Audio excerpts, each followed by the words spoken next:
Hello and welcome, friends. A very good evening to each one of you. So today we are beginning with the second session of Current Affairs Shorts. कल हमने कुछ पढ़ा blood supermoon के बारे में, जो कि already 2 दिन लेट पब्लिश हो चुका था, लेकिन मुझे उम्मीद है कि आप सभी को अब ब्लड सुपरमून में कोई डाउट नहीं होगा।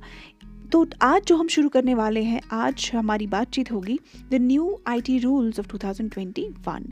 But before starting the lecture, let me introduce myself. I am Amal and I am presenting this lecture through Wahid Sir's Academy, which is a free online education platform. So do share, subscribe if you like our content. So let's get started. तो आज की news किस पर है दोस्तों? So आज की जो न्यूज़ है that's based on the Information Technology Act of 2000. इसमें रिसेंटली कुछ एडिशन किया गया ऑन 25th of February 2021. क्या एडिशन किया गया?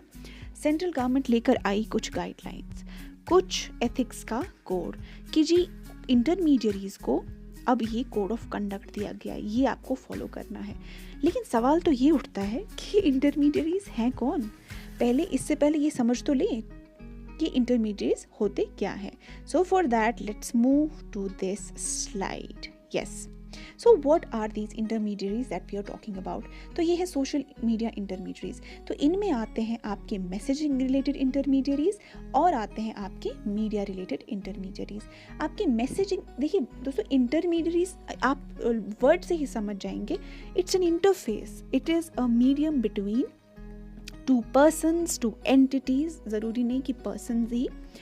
तो यहाँ पर आप समझिए, जो आपको इंटरफेस प्रोवाइड कर रहा है, दिस इज़ द इंटरमीडियरी। चाहे वो फेसबुक हो गया, व्हाट्सएप हो गया, टेलीग्राम हो गया, whatever it is. And there are also media related intermediaries, जैसे आपका अगेन फेसबुक, इंस्टाग्राम, ट्विटर। तो ट्विटर तो यहाँ मैंने आपके लिए डाला नहीं, तो ट्विटर का दुश्मन डाल दिया कू। तो दोस्तों, आपके लिए यहाँ सवाल है कि आप मुझे बताएंगे कमेंट सेक्शन में कू का फाउंडर कौन है। Twitter, Koo is a local rival of Twitter, if you no.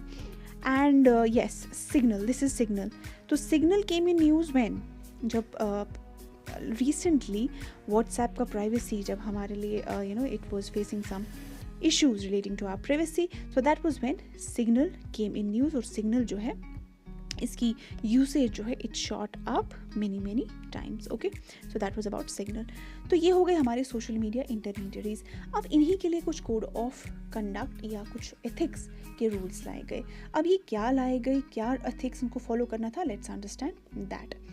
तो ये गाइडलाइंस क्या थे? बहुत सारे गाइडलाइंस थे, and among them the prime ones being the first one कि इन इंटरमीडिएट्स को पहले तो 3 महीने का टाइम दिया गया। तो starting from 25th of February इनको टाइम दिया 26 मई 2021 तक, जिस वक्त में इन्हें ये गाइडलाइंस फॉलो करने थे। और इनसे कहा गया कि अगर ये गाइडलाइंस फॉलो नहीं करते तो इनसे छीनी जाएगी एक बहुत ही इंपॉर्टेंट प्रोटेक्शन, जो कि है आज का topic, section 79 of the information technology act. तो पहले तो समझ लेते हैं कि इन्हें करना क्या था, फिर समझते हैं कि जो नहीं करेंगे उनसे क्या प्रोटेक्शन छीन ली जाएगी। So the first thing being that they had to set up a grievance redressal and compliance mechanism. सबसे पहले इन्हें एक ग्रीवेंस रिड्रेसल मैकेनिज्म बनाना पड़ेगा, जिसमें ये अपॉइंट करेंगे 3 ऑफिसर्स को। इसमें पहले ऑफिसर का नाम है रेजिडेंट ग्रीवेंस ऑफिसर। इसमें सेकंड ऑफिसर का नाम है chief compliance officer, and the third one being nodal contact person. Guys, ये एक्रोनिम्स याद करने के लिए नहीं है, जस्ट शॉर्ट फॉर्म में मैंने लिख दिए। Okay, don't remember them like this. So the first one is resident grievance officer, and the second one is the chief compliance officer, and the third one being the nodal contact person. ये थी पहली चीज़। दूसरी चीज़ जो कही गई कि इन intermediaries को monthly report submit करनी पड़ेंगी, जिसमें ये स्टेट करें कि इन्हें यूजर्स की तरफ से कौन सी कंप्लेंट्स आ रही है और उन कंप्लेंट्स के लिए ये क्या एक्शन ले रहे हैं। This was the second thing.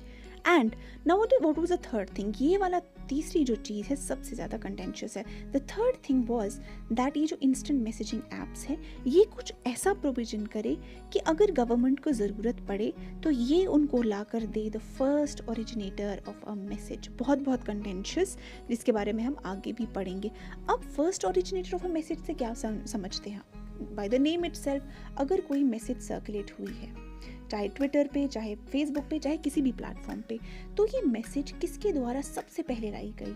तो वो तो इसका ओरिजिन है ना, यहाँ से तो मैसेज आई ना।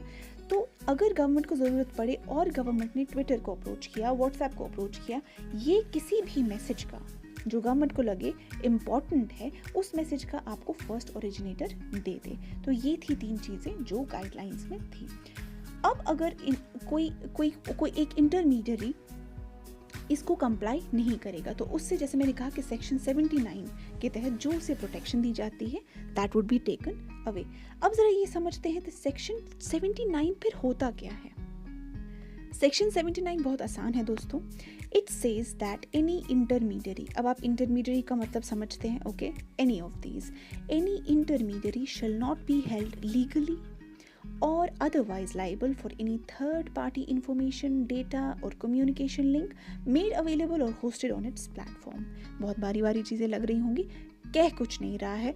इट्स लाइक ट्विटर पे किसी ने कोई मैसेज डाल दी, अपनी तरफ से कोई ट्विटर पोस्ट कर दिया, राइट, या फेसबुक पे पोस्ट कर दिया, ट्विटर पे कुछ भी पोस्ट कर दिया, तो इसके लिए ट्विटर पे कोई भी लायबिलिटी, लीगल लायबिलिटी नहीं आएगी। अगर ये पोस्ट ऐसा है किसी से लोकल लॉज के ख़िलाफ़ है या ये इंडिया की सिक्योरिटी को हार्म कर रहा है, इन एनी वे ट्विटर उसकी रिस्पॉन्सिबिलिटी ट्विटर पे नहीं आती। तो ट्विटर जो है लीगली लायबल नहीं होगा इस सब के लिए। ये है section 79 of the IT act. Okay, ना यहाँ पे कुछ छोटी छोटी चीज़ें हैं। ये तो हो गई प्रोटेक्शन की बात। कुछ सर्कमस्टांसेस में जो है ये प्रोटेक्शन छीनी भी जा सकती है। ये इस अभी छीनने की बात नहीं हो रही है, जो ऑलरेडी स्टेट किया जा चुका है ये सेक्शन 79।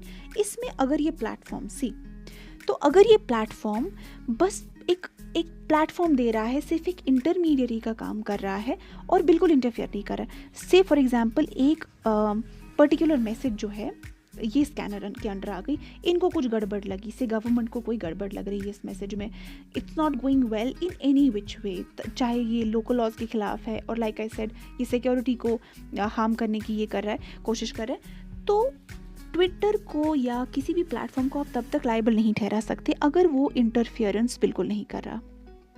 ठीक है, अगर ट्विटर का कोई इंटरफेरेंस नहीं है, ये मैसेज है से ये कोई गलत मैसेज है, ये चला गया रिसीवर ए को, बी के पास चला गया, सी के पास चला गया, राइट, लेकिन इसमें भी ट्विटर का, इसमें भी व्हाट्सएप का कोई रोल नहीं है कि ये किस के पास जाएगा। तो ये इस इंसान की विल से खुद ही जा रहा है, मतलब बी के पास जा रहा है, सी के पास जा रहा है, डी के पास जा रहा है, by this person is will. तो उस वक्त पे भी ये प्रोटेक्शन एंजॉय करेंगे, सेक्शन 79 के तहत ये प्रोटेक्टेड रहेंगे। ओके, नाउ इसके बाद हम कहते हैं इसके अंडर कुछ पहले तो ये बात, आपको क्या लगता है ये प्रोटेक्शन लाने की ज़रूरत पड़ी क्यों होगी? सेक्शन 79 के बारे में गवर्नमेंट ने सोचा क्यों? तो इसके पीछे बहुत ही ज़्यादा इंटरेस्टिंग स्टोरी है। इस महाभारत को पढ़ने की बिल्कुल ज़रूरत नहीं है, आप इस स्टोरी को सुन लीजिए। तो स्टोरी है, बात है 2004 की। बात है 2004 की। एक ऐप है जिसका नाम था Baazi.com। It was a website. Baazi.com website थी आजकल की OLX जैसी, या जो भी ऑक्शन साइट्स होती हैं जहाँ पर आप अपनी पुरानी चीज़ें सेल पर रखते हैं कि जी मेरे पास ऐसे ऐसे चीज़ें हैं, तो जिसको भी खरीदनी है, जो भी मतलब there is an expression of interest, जो भी दिखाए आप उसको वो चीज़ बेच देंगे। ठीक है, तो प्रॉब्लम तब शुरू होती है जब इसी ऑक्शन वेबसाइट पर एक IITian जो है, दोस्तों ये आपको याद रखने की ज़रूरत नहीं है, ये बस इसको थोड़ा इंटरेस्टिंग बनाने के लिए कि स्टोरी है क्या। तो एक IITian जो है इस पर पोस्ट करता है एक ऑब्सीन वीडियो, एक अश्लीलता से भरा हुआ वीडियो। तो दिल्ली की जो क्राइम ब्रांच है वो करती है इस IITian को अरेस्ट। अब यहाँ तक तो ठीक है, एक ऑक्शन साइट पे अगर कोई पोर्नोग्राफिक कंटेंट डालता है तो उसे अरेस्ट कर लिया गया। लेकिन यहाँ पर मसला तब खड़ा होता है जब उस स्टूडेंट के अलावा इस पर्टिकुलर वेबसाइट की CEO को भी अरेस्ट कर लिया जाता है और उस पर्टिकुलर वेबसाइट के मैनेजर को भी अरेस्ट कर लिया जाता है। तो ये जो CEO है अगले 4 दिन तिहाड़ की जेल में बिताते हैं। तिहाड़ जेल में बैठे बैठे वो सोचते हैं कि भैया मैंने गलती क्या कर दी, ये वेबसाइट खोल के। वेबसाइट खोली थी, भैया अपना काम कर रहा था, ऑक्शनिंग का तो काम था, लेकिन किसी बंदे ने कुछ भी अपलोड कर दिया और उसका सारा लाइबिलिटी मुझ पे आ गया। तो 4 दिन बाद जो बजाज साहब को तिहाड़ से जाने दिया जाता है, तो पहला काम ये करते हैं, इस केस को जो इनके खिलाफ लगा उसके खिलाफ ये रिक्वेस्ट करते हैं कि इस केस को हटाया जाए, कि हमारी क्या गलती है अगर हमने सिर्फ एक वेबसाइट बनाई है तो। इसके अलावा वो कहते हैं कि जो भी ट्रांजैक्शन हुआ, चाहे उस IIT ग्रेजुएट ने कुछ भी रख दिया हो सेल पर, वो ट्रांजैक्शन सीधे बायर और सेलर के बीच में हुआ। मैंने तो बस एक मीडियम प्रोवाइड किया, तो मुझ पर क्यों लायबिलिटी आएगी। लेकिन उस वक्त ये जो लॉ है, जो हम अभी सेक्शन 79 पढ़ रहे थे, वो तो नहीं था, that protection did not exist. तो इसलिए कोर्ट ने 2005 में इस वेबसाइट के ओनर को भी लायबल माना, क्योंकि उस वक्त का जो एक्ट था, it was section 85, according to section 85 of this information technology act. अगर कोई ऐसा पोस्ट आता किसी यूज़र के द्वारा, चाहे वो किसी प्लेटफॉर्म पे पोस्ट कर रहा है या इन दिस केस ऐसा एक ऑब्सीन वीडियो डाल दिया, उस यूज़र के अलावा, उस पोस्ट करने वाले इंसान के अलावा, उस पर्टिकुलर वेबसाइट के एग्जीक्यूटिव्स पर भी रिस्पॉन्सिबिलिटी आती थी। ये थी उस वक्त की लॉ। ओके, तो इसके तहत उसको दोषी करार पा दिया गया। तो ये तो थी 2005 की बात। अब 2012 में क्या होता है? 2012 में हो जाता है हृदय परिवर्तन। 2012 में सुप्रीम कोर्ट को लगता है कि भैया बजाज की तो कोई गलती नहीं थी, बजाज या वेबसाइट ने, हमने उनको अकाउंटेबल क्यों ठहराया? Because they were not involve directly in the set transaction. ठीक है, तो इसी के साथ आता है सेक्शन 79 कि भैया बजाज की गलती थी तो थी क्या? गलती तो नहीं थी कोई। तो यहाँ से होता है जन्म सेक्शन 79 का। Hope you understand this much. Okay, so let's move ahead. Okay, so now let's understand, अब जो 3 महीने पूरे हो चुके हैं और ट्विटर, जो भी ये 3 गाइडलाइंस थी ना, सोशल मीडिया इंटरमीडिएट, जैसे ट्विटर हो गया, फेसबुक हो गया, इंस्टाग्राम हो गया, इन्होंने ना तो वो ग्रीवेंस रिड्रेसल मैकेनिज्म बनाया है, जो कि पॉइंट नंबर 1 के तहत हमने पढ़ा था, और ना ही वो मंथली रिपोर्ट सबमिट की थी, जो सेकेंड इसमें हमने पढ़ा था। सो neither have they appointed the resident grievance officer, the chief compliance officer, nodal contact person, किसी को भी नहीं अपॉइंट किया। और ना तो इसके तहत जो इनकी प्रोटेक्शन है आर्टिकल 79 के तहत, उसको हटा लिया जाएगा। अब इस प्रोटेक्शन को हटाने का क्या मतलब है, आप ये खुद भी समझ सकते हैं।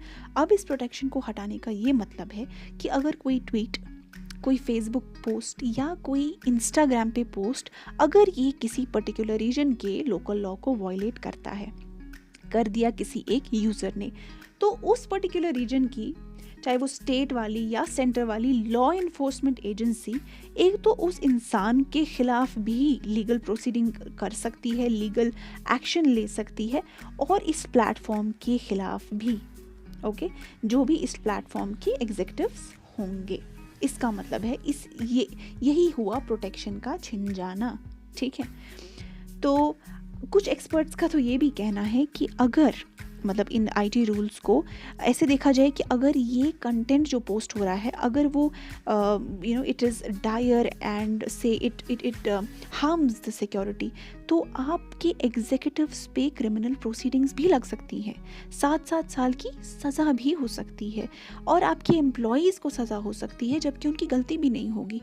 से आप वो इन सोशल मीडिया जायंट्स के साथ काम कर रहे हैं, ट्विटर के साथ काम कर रहे हैं, फेसबुक के साथ काम कर रहे हैं, और क्योंकि किसी ने पोस्ट कर दिया और उसकी सज़ा उनको मिलेगी।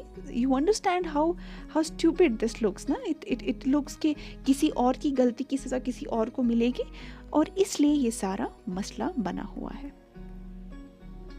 अब दोस्तों समझ लेते हैं ग्लोबल नॉर्म्स हैं क्या। ये तो हो गई इंडिया की बात, इंडिया में क्या सोचा जा रहा है, ग्लोबली क्या है रूल्स, क्या है एक्ट्स जो एग्जिस्ट करते हैं। अब जैसे कि हम जानते हैं, चाहे ट्विटर हो, व्हाट्सएप, ये सारे सोशल मीडिया जायंट्स, इनकी offices most of the times they are in the United States. तो हम देख लेते हैं यूनाइटेड स्टेट्स में ही क्या लॉज एग्जिस्ट कर रहे हैं इस चीज़ को लेकर। तो यूनाइटेड स्टेट में जो लॉ है उसे हम कहते हैं द कम्युनिकेशंस डिसेंसी एक्ट, 1996 का लॉ है। ओके, और जैसे हमारा सेक्शन 79 है, सिमिलरली उनका सेक्शन 230 है। So section 230 of the 1996 communications decency act क्या कहता है?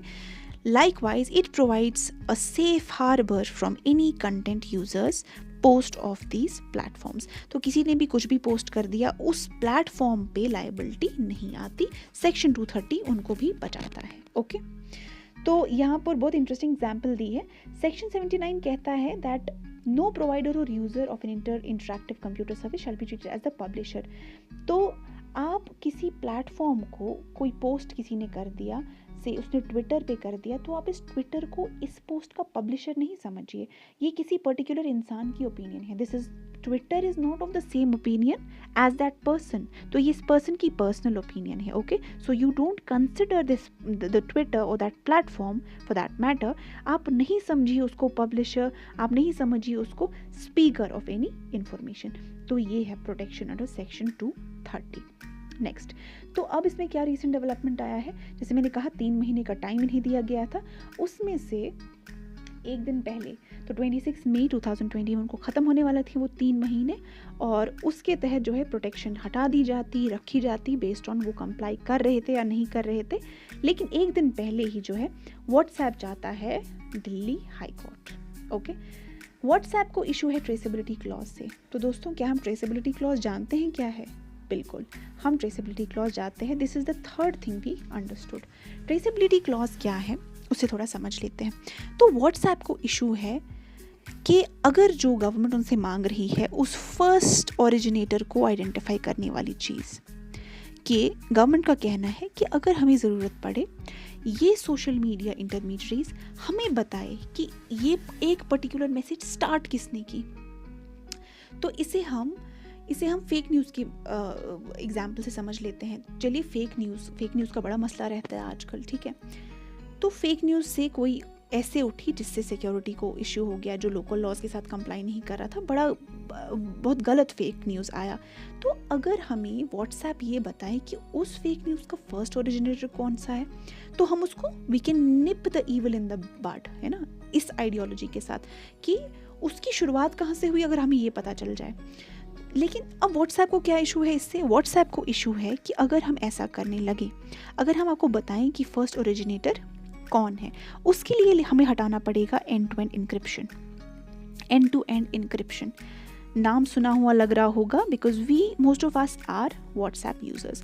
तो व्हाट्सएप जब हम यूज़ करते हैं तो उसमें आप अपने इंटरफेस में, मतलब जो चैट वाला सेक्शन होता है, उसमें हम देखते हैं कुछ ऐसी विंडो जहाँ पर लिखा होता है चैट के ऊपर messages you send to this chat and calls are now secured with end to end encryption. दोस्तों, इसका क्या मतलब है? इसका बहुत आसान मतलब है।